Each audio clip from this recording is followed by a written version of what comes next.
우리가 계속적으로 민수기의 말씀을 통해서 이스라엘 백성들의 그 40년 동안의 그 광야의 여정의 길들을 우리가 말씀을 통해서 함께 살펴보고 있습니다.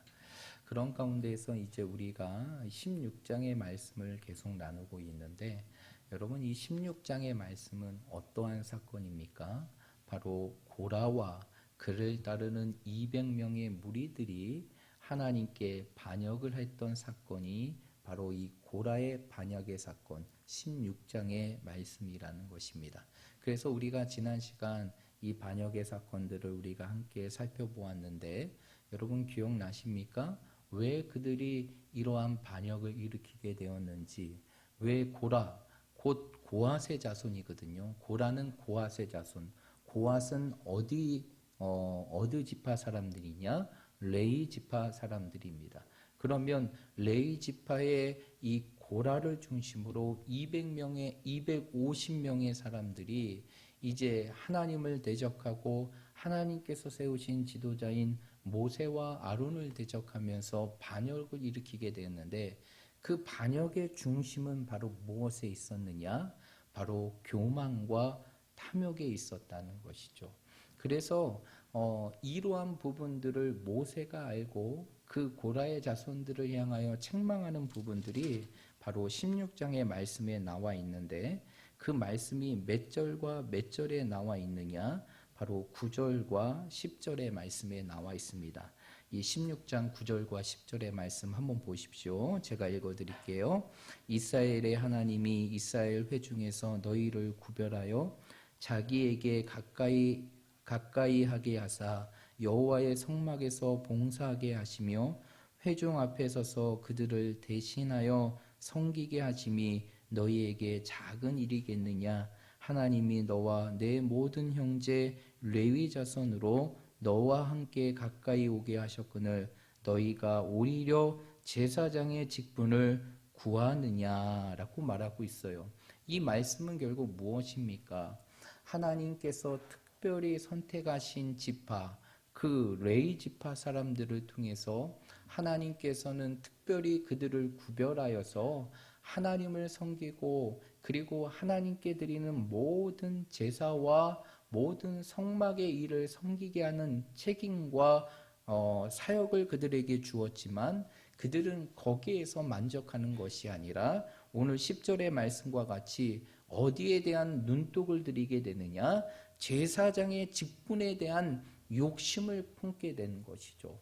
이러한 욕심, 곧 탐욕과 교만의 부분들이 자신의 삶 속에 더 많은 일들을 하고자 하고, 그리고 더 많은 것들을 취하려고 하고, 더 높아지려고 했던 그러한 탐욕과 교만이 결국에는 고라라는 한 사람을 중심으로 250명의 사람들이 반역을 일으키는 반역의 결과로 나타나게 되었다는 것이죠. 이러한 반역의 결과는 참혹한 하나님의 심판으로 이루어지게 돼요. 그래서 그 결과가 어떻게 이루어졌느냐? 이 반역의 선두에 섰던 그 고라는 어떻게 되게 되느냐? 32절의 말씀에 보니까 그의 집과 그에 속한 모든 사람들이, 그리고 그의 모든 재물들이 땅이 갈라져 그들을 삼키게 되는 놀라운 심판의 결과가 이루어지게 되고, 그를 따랐던 250명의 사람들은 어떻게 된지 아십니까? 말씀을 보게 되면 그들이 갖고 있는 향로에서 하나님의 거룩한 불이 나와서 그들을 모두 다 사르게 되는 그러한 결과로 이루어지게 됩니다. 그러면서 이 모세는 이러한 하나님의 거룩하신 심판을 이스라엘 백성들이 기억하기 위해서 하나님께서 나타내신 그 향로의 불을 담아서 바로 이제 성소와 지성소 사이에 있는 향단, 분향단의 그 불을 지핌을 통하여서 모든 이스라엘 백성들이 다시는 이러한 일을 반복하지 않도록 그들의 삶 속에 기념이 되게 하셨다는 것이에요. 그런데 오늘 본문의 말씀은 이러한 반역을 통하여 하나님의 무서운 심판을 경험했던 이 고라와 그리고 그와 함께하는 모든 이스라엘 백성들이 또다시 하나님께서 세우신 지도자인 모세와 아론을 향하여 원망하는 그 원망의 사건을 기록하고 있다는 것이죠. 그래서 오늘 41절의 말씀에 보니까 이스라엘 백성들이 그 고라와 고라를 따르는 무리들이 하나님의 심판 속에 심판을 당하다는 그 모습을 보고 어떠한 모습을 취하게 되느냐? 우리 41절의 말씀 한번 읽어보겠습니다. 41절입니다. 시작.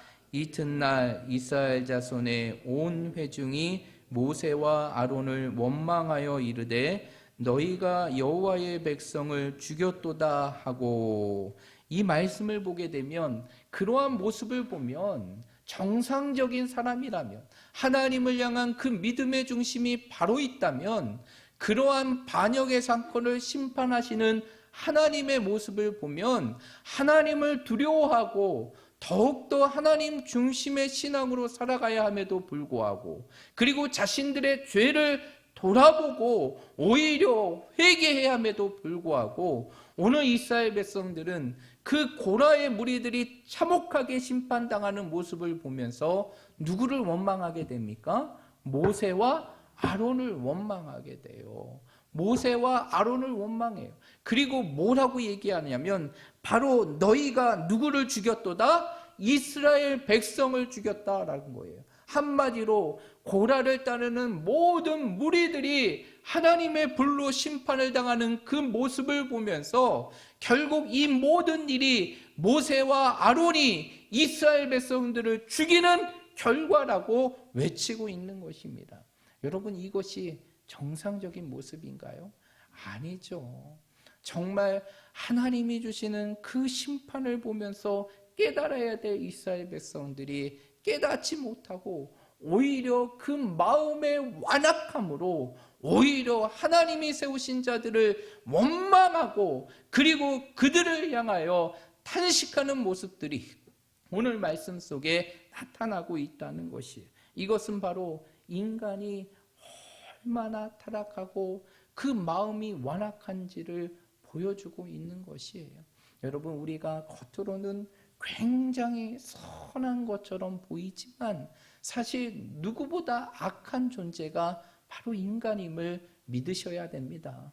우리 안에는 우리도 모르는 또 다른 우리들의 모습이 있고 결국 그러한 것들이 우리의 삶 속에 완악한 모습으로 순간순간 나타나는 것이 우리 모두의 모습임을 오늘 이스라엘 백성들의 모습을 통해서 우리에게 보여주는 것이, 그러자 하나님께서는 오히려 깨닫지 못하고 더 원망의 죄악으로 나아가는 이스라엘 백성들을 어떻게 하려고 하십니까? 오늘 본문의 말씀을 보니까 그들을 다 멸하시려고 해요. 45절의 말씀에 보니까 모세와 아론을 향해 이렇게 얘기합니다. 너희는 이 회중에서 떠나라. 내가 순식간에 그들을 뭐하노라? 멸하러 하노라 라고 얘기하죠. 그러나 모세와 아론은 오히려 그 자리를 지키고 자신을 원망하는 이스라엘 앞에 서서 하나님 앞에 뭐하게 됩니까? 엎드려 기도하게 되죠.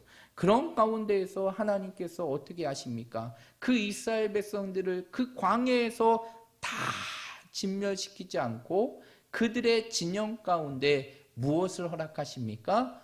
연병을 허락하시죠. 참 발음하기가 어렵고 참 잘못 발음하게 되면 참 뭐하게 되는 그러한 단어인데, 하여튼 이런 연병이 돌게 돼요. 연병이 돌리게 됩니다. 여러분, 우리가 오전에 계속적으로 이 코로나 사태 속에서 우리에게 주시는 하나님의 메시지를 함께 나누면서 우리가 계속적으로 던져야 될 질문이 무엇인가를 살피고 있잖아요. 그 가운데에서 구약에 나오는 전염병의 대표적인 단어가 바로 이 연병이라는 것이에요. 그런 가운데 이 이스라엘 진앙에 연병이 일어나게 됩니다.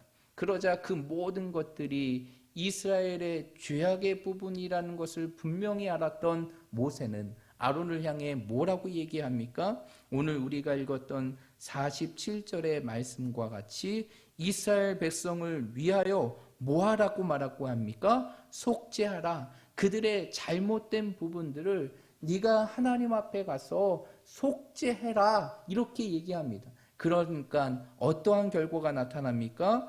그 일로 그 이스라엘의 진영에 퍼졌던 연병이 한순간에 그치게 되지만 결국 그 결과로, 원망의 결과로 나타나는 결과는 어떠한 결과가 나타나게 되느냐? 오늘 49절의 말씀과 같이 몇 명이 죽음을 당하게 되는 결과가 됩니까?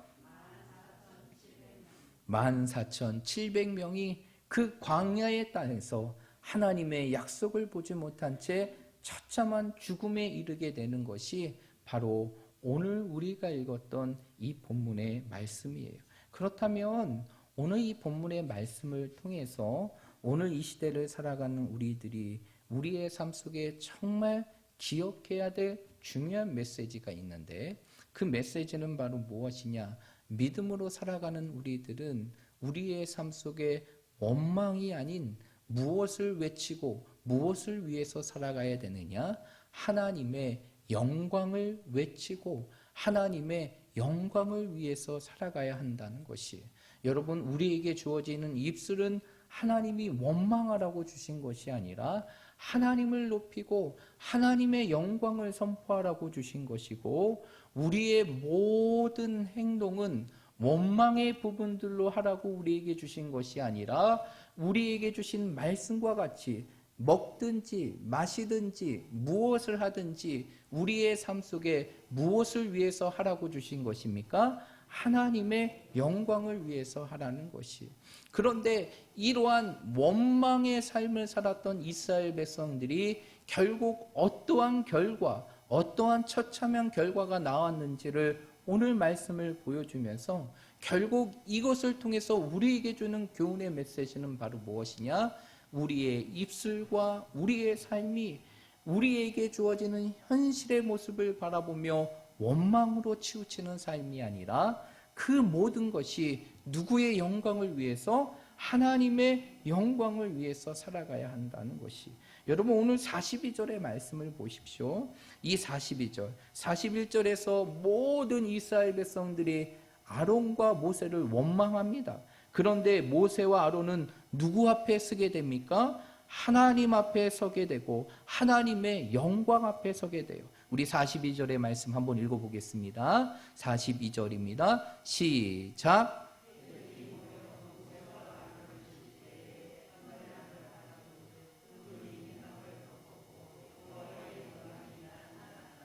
네, 원망하는 이스라엘 백성들이 원망으로 그치는 것이 아니라 42절의 말씀에 보니까 하나님께서 세우신 모세와 아론을 치려고 하는 것이, 그때 누가 나타납니까? 하나님이 나타나시죠. 그 회막 가운데 영광으로 임하신 하나님의 모습이 나타나게 되는 것이에요.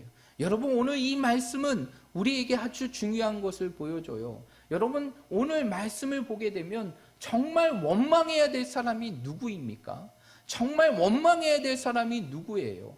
그 원망해야 될 사람은 하나님께서 세우신 지도자 모세와 아론이에요. 사실 모세와 아론이 하나님께서 그러한 이스라엘 백성들을 맡겨주시지 않았다면 이러한 원망을 들을 필요도 없는 것이, 정말 원망을 해야 될 사람들은 모세와 아론인데 오히려 이스라엘 백성들이 원망하였지만 오히려 모세와 아론은 누구 앞에 서게 됩니까? 하나님 앞에 서게 되고 하나님의 영광 앞에 서는 모습을 보게 되는 것이에요. 여러분, 이것은 믿음으로 살아가는 우리들이 어떠한 삶을 살아가야 될지를 말씀해 주고 있는 것이에요. 우리가 있어야 될 자리는 바로 원망과 불평의 자리가 아니라 하나님의 영광을 선포하는 자리고 하나님의 영광을 고백하는 자리고 그 영광을 드러낼 수 있는 삶의 자리가 바로 우리가 머물러야 될 자리임을 설명해 주고 있는 것이에요. 그래서 성경은 우리들에게 오직 무엇을 위해서 살라라고 말하고 있느냐? 바로 솔리 데오 글로리아, 바로 하나님의 영광을 위해서 살라라고 말하고 있어요.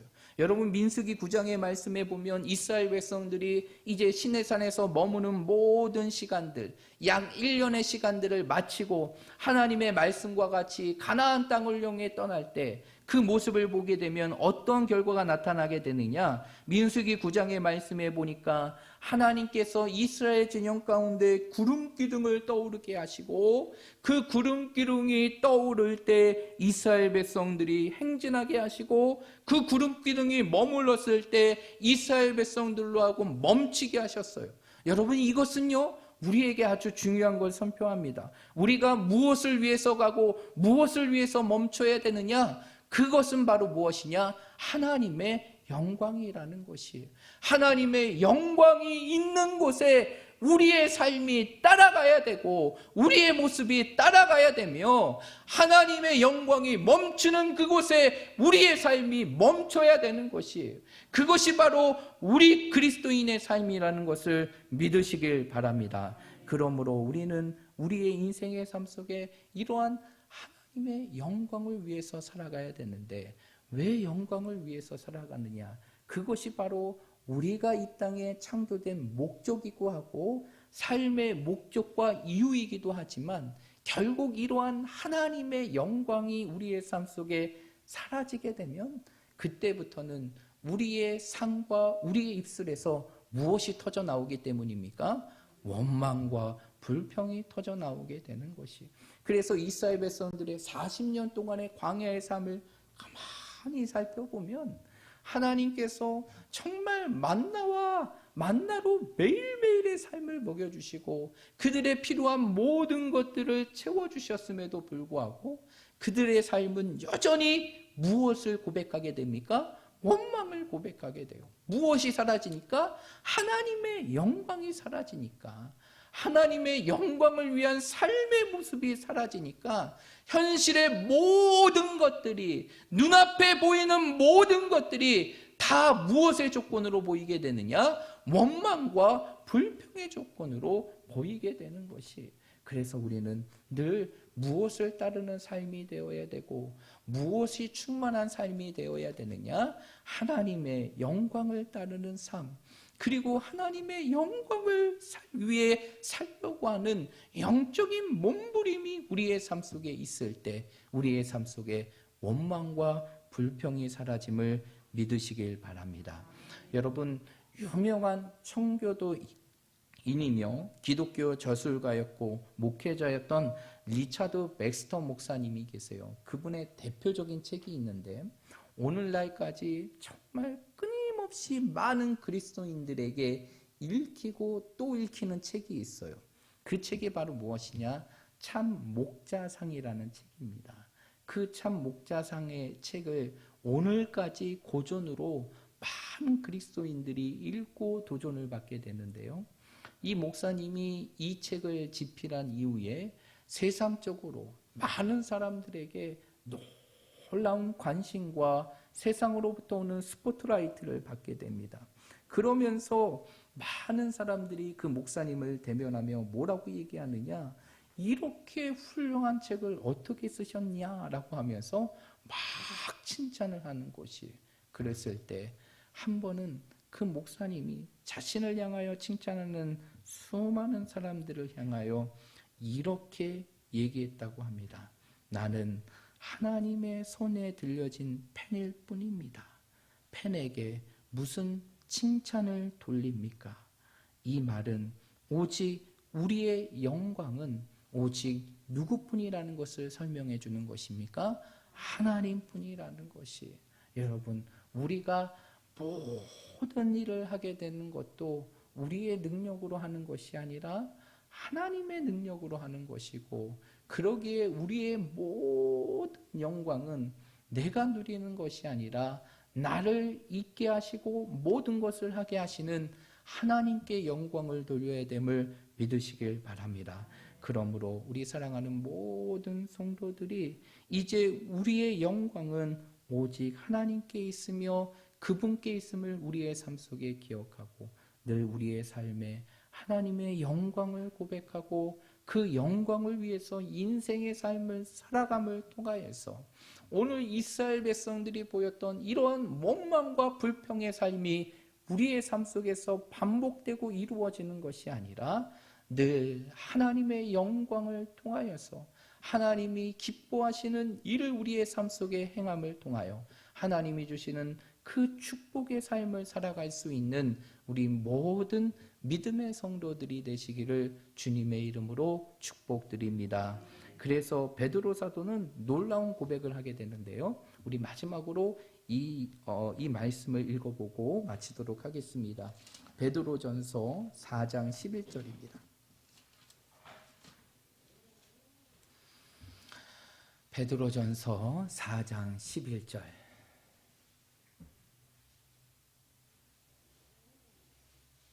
베드로전서 4장 11절입니다.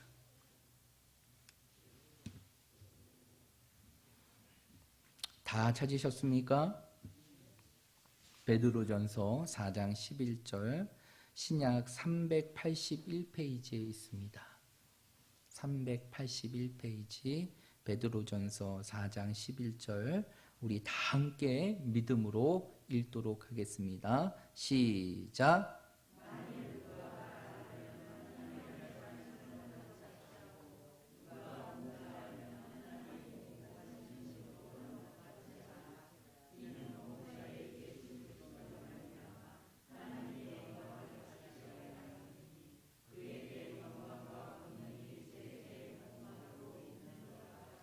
아멘. 오늘 11절의 말씀에 보면 베드로 사도가 뭐라고 얘기합니까?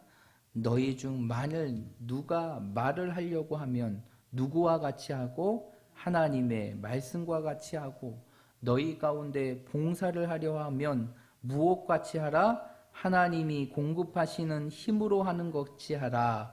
그러면서 그는 이렇게 외칩니다. 이는 범사의 예수 그리스도로 말미암아 누구의 영광이 받으시게 하려 함이라? 하나님이 영광을 받으시게 함이라 라고 얘기하며 마지막 베드로 사도는 뭐라고 얘기하느냐? 모든 영광과 권능이 세세토록 하나님께 있음을 외치고 고백했다는 것입니다. 여러분, 우리의 모든 인생의 삶의 모든 공로와 모든 결과가 하나님이심을 믿으십니까? 하나님 때문에 우리가 여기까지 오고 하나님 때문에 우리가 살아가고 하나님 때문에 우리가 살아갈 수 있음을 믿으십니까? 그렇다면 우리의 인생의 삶이 오늘 이 베드로 사도의 고백과 같이 날마다 하나님의 영광을 선포하고 그 영광을 드러내며 살아갈 수 있는 우리 학성교회 모든 성도들이 되시기를 주님의 이름으로 축복합니다.